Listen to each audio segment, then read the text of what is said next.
Hello everybody, this is William Amzalag and I want to welcome you into our fourth episode of Jeunesse Longevity TV. Jeunesse, we are redefining youth.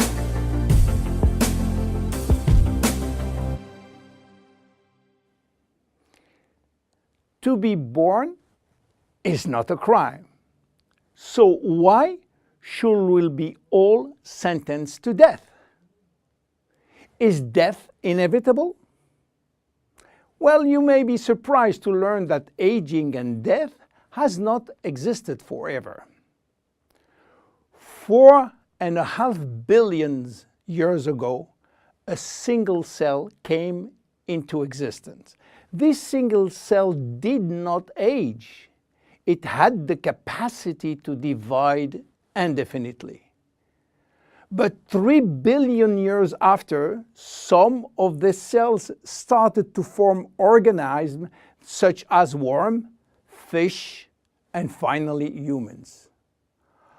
However, the cells were aging, and their ability to reproduce indefinitely came to an end. And today we know why. Those cells, we call them somatic cells, contain a gene that controls the production of telomerase. And this gene was and still is turned off. Without the ability to produce telomerase, the telomeres will become shortened and cells will die. So why there is so much discrepancies in longevity between human and other animals? Let me give you some example. Have you heard about George?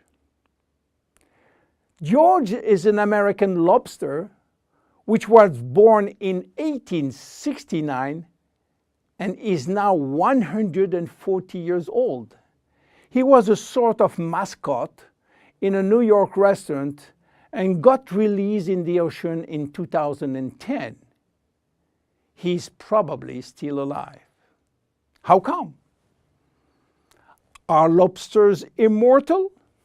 Not exactly, but they do not die of old age because their telomerase is constantly turned on, so the cells do not die. However, they are sensitive to infection in their shell, and they may die from this disease. In Japan, koi fish are known to live very long. They are beautiful fish, usually white with red spot. Some have been given names, and the most famous fish, Hanako, who died in July 1977, was 226 years old. Some turtles also live very long, and one of them, Adwaita, from Seychelles, has lived nearly 250 years. There are even some species which has indefinite longevity, like the bacteria called Arthrobacter, who can be dormant for thousands of years and suddenly wake up. Hydra is the most unique species defying death.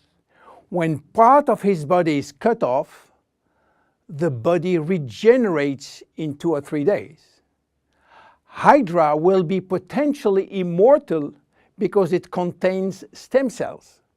In case of injury, the stem cells differentiate to form the missing cells and rebuild the missing part. If some animals can have indefinite longevity, why should we be sentenced to death? In other words, do we currently have the knowledge and the technology to live forever? At this precise moment, the answer is no.